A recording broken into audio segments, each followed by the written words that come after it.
په ټولنیزو چارو کې د ولایت مرستیالې د لغمان او ننګرهار ښځینه شاعرانو او لیکوالانو سره په ناسته کې دوی وهڅولې چې د خپل فرهنګ دودولو لپاره هڅې چټکې کړي. نن د سه شنبې په ورځ د جدي په 9 نیټه په ټولنیزو چارو کې د لغمان ولایت مرستیالې برېښنا ساپۍ د لغمان او ننګرهار ولایتونو له یو شمېر ښځینه شاعرانو، لیکوالانو او د علیشنګ ولسوالۍ د اسلام آباد د سیمې له ښځینه ښوونکو سره ګډه ناسته وکړه.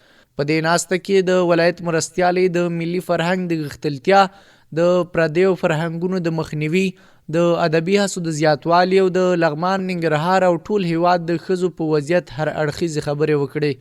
دغه راز د علیشنګ ولسوالۍ د اسلام آباد د سیمې یو شمېر ښځینه ښوونکو د ولایت مرستیالې ته د مبارکۍ سربیره د پوهنې سکتور په برخه کې خپلې ستونزې او وړاندیزونه د حل په موخه شریک کړل.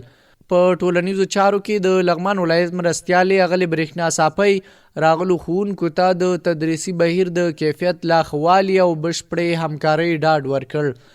په دې ناسته کې راغلو ښځینه شاعرانو له لوري د ولایت مرستیالې ته د شاعر مژده باران له لوري د شعرونو تازه چاپ شوې ټولګه ډالۍ او د ښوونکو له لوري د پښتني دود له مخې د اعزاز څادر په سر شو. هارون افغان، هیرو ټي وي، لغمان.